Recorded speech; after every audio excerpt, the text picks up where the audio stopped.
மூல முதற்கடவுளாகிய விநாயகப் பெருமானை வணங்கிக் கொண்டு ஆஸ்ட்ரோ டிவி எஸ்எஸ் மணியின் நேயர்களுக்கும் ஜோதிட அன்பர்களுக்கும் எனது வணக்கத்தையும் வாழ்த்துக்களையும் தெரிவித்துக் கொள்கின்றேன். அடுத்ததாக எனது ஜோதிட குருமார்களை வணங்கிக் கொள்கின்றேன். இப்பொழுது தனக்கென வாழாமல் திருமணம் கூட செய்து கொள்ளாமல் பெருந்தலைவர், கர்ம வீரர், தென்னக காந்தி, படிக்காத மேதை என்று பல பெயர்களில் அழைக்கப்படும் தமிழக முன்னாள் முதலமைச்சர் திரு கு. காமராஜர் ஐயா அவர்களின் ஜாதக ஆய்வை பார்ப்போம். திரு காமராஜர் ஐயா அவர்கள் அந்நாளில் விருது பற்றி என்று அழைக்கப்பட்டு இன்றைய விருதுநகரில் 15/7/1903 காலை 7 மணிக்கு பிறந்துள்ளார். ஜென்ம லக்கணம் கடகம், 2இல் சுக்கிரன், 3இல் செவ்வாய் ராகு, 7இல் சனி வக்கர நிலையில் உள்ளார், 8இல் சந்திரன், 9இல் வியாழன் கேது, 12இல் சூரியன் புதன். பூரட்டாதி நட்சத்திரத்தில் பிறந்த இவருக்கு வியாழன் திசை இருப்பவரிடம் வருடம் 7 மாதம் 2 நாள் 8. தனது 6 வயதில் வியாழ திசையில் ராகு புத்தியில் நடக்கும்போது வியாழன் கேதுவுடன் இணைந்திருப்பதாலும் புதிர்காரகன் சூரியன் 12இல் மறைய ராகுவிற்கு வீடு கொடுத்த புதனும் 12இல் ஆட்சியாக அமர ராகு புதனைப் போலவே செயல்படுவார் என்பதால் தனது 6ஆம் வயதிலேயே தந்தையை இழந்தார். அடுத்து 7வது வயது முதலாகவே சனி திசை ஆரம்பித்துவிட்டபடியால் கல்வியை தொடர முடியவில்லை. ஆனாலும் தனது 15வது வயதிலேயே மக்கள் தொண்டாற்ற காங்கிரஸ் கட்சியில் இணைந்தார். பொதுமக்கள் தொடர்பு கிரகம் சனி என்பதாலும் லக்கணத்திற்கு 7ஆம் இடத்தில் சனி ஆட்சியாக இருப்பதாலும் பொதுமக்களுக்கு தொண்டு செய்ய 7ஆம் இடம் என்பது ஒரு குழு அல்லது கட்சியை குறிக்கும் பாவகம் என்பதாலும் சனி தசையில் காங்கிரஸ் கட்சியில் இணைந்து பணியாற்றினார். அப்போது வெள்ளையர்களிடம் நாடு அடிமைப்பட்டு கிடந்தது. நாட்டு விடுதலைக்காக போராடியவர்களில் திரு காமராஜர் ஐயா அவர்களும் ஒருவர். 1920களிலேயே இந்திய சுதந்திர போராட்டத்தில் தீவிரமாக ஈடுபட்டார். மார்ச் 1930இல் உப்பு சத்தியாகிரகம் என்ற மகாத்மா காந்தி அவர்கள் அறிவித்து தொடங்கிய போராட்டத்தில் கலந்து கொண்டு புதன் தசை சுயபுத்தியில் முதல் முறையாக சிறை சென்றார்.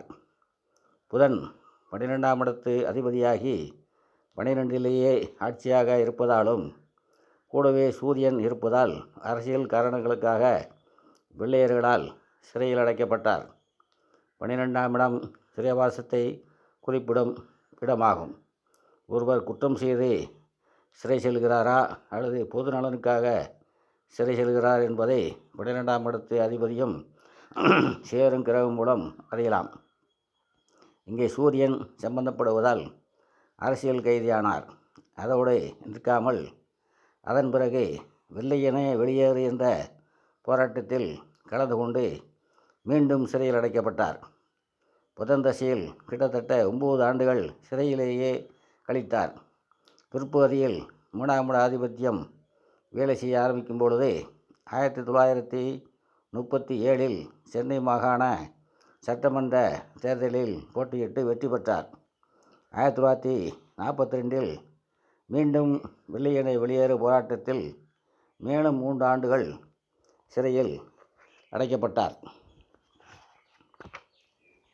கேது தசை நடக்கும் பொழுது 1946 முதல் 1952 வரை தமிழ்நாடு காங்கிரஸ் தலைவராக தேர்ந்தெடுக்கப்பட்டார். கேதுவுக்கு வீடு கொடுத்த கிரகம் வியாழன் ஆட்சியாக இருப்பதாலும் கடக லக்கணத்திற்கு யோகாதிபதி செவ்வாய் பார்வையாலும் தலைவராக முடிந்தது. 1952 முதல் 54 வரை கேது திசை புதன் புத்தியிலிருந்து சுக்கிர திசை சுயபுத்தி ஆரம்பம் வரை நாடாளுமன்ற உறுப்பினராக தேர்வு செய்யப்பட்டார். கேதுவுக்கு வீடு கொடுத்த கிரகம் ஆட்சி, புதன் ஆட்சி ஆவதோடு சூரியனோடு இணைவு ஆகிய காரணங்களால் அவர் எம்பியாக தேர்ந்தெடுக்கப்பட்டார். என்னதான் அரசியலிலும் பொது வாழ்க்கையிலும் சிறப்பாக செயல்பட்டாலும் அவருக்கு திருமண ஆசையே இல்லை. அதற்கு காரணம், ஜாதக ரீதியாக 7ஆம் இடத்தில் சனி ஆட்சி வக்கர நிலையில் இருக்க வேறு சுபக்கிரக பார்வை இல்லாதாலும், சுக்கிரனுக்கு 2இல் செவ்வாய் ராகு இருப்பதாலும், 2 கூடிய குடும்பாதிபதி சூரியன் லக்னத்துக்கு 12இல் மறைந்ததாலும், சந்திரனுக்கு 7இல் கடத்திரகாரகன் சுக்கிரன் அமர்ந்ததாலும், சந்திரனுக்கு 8இல் செவ்வாய் ராகு இருப்பதாலும் அவருக்கு திருமண ஆர்வமே வரவில்லை. அடுத்து ராசிநாதனாக சனி இருப்பதாலும், லக்கணத்தை சனி பார்ப்பதாலும் அவர் ஆடம்பர வாழ்க்கையை விரும்பாமல் எளிமையாகவே வாழ்ந்தார்.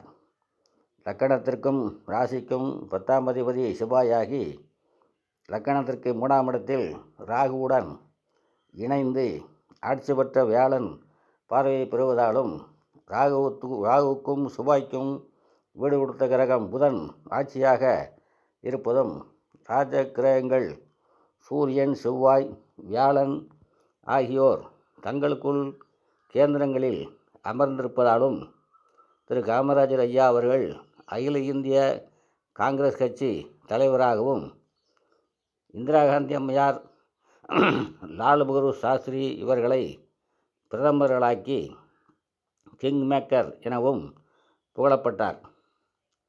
அதோடு தமிழக முதல்வராகவும் நீண்ட காலம் பதவி வகித்தார்.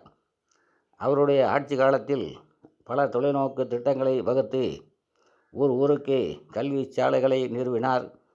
பள்ளிகளில் மதிய உணவு வழங்கவும் உத்தரவிட்டார்.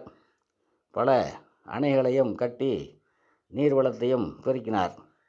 இவ்வளவு பெருமைக்கு சொந்தக்காரர் தனக்கென பணம் எதுவும் சேர்க்காமல் அவர் இறக்கும்போது மிக குறைந்த அளவே பணம் வைத்திருந்ததாகவும் நாம் செய்திகளில் படிக்கின்றோம். எந்த திசை எந்த புத்தியில் முதலமைச்சரானார் என்பதை சொல்ல வேண்டுமல்லவா?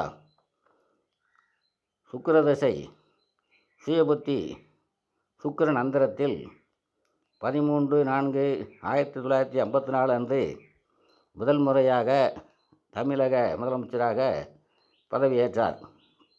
இவருக்கு சுக்கிர திசை யோகமாக செயல்பட்டது காரணம், 4/11 கூடியவராகி லக்னத்துக்கு 2இல் தன்னுடைய பூரம் நட்சத்திரம் 1ஆம் பாதத்தில் அமர்ந்து வர்க்கோத்தமம் அடைந்து உள்ளார்.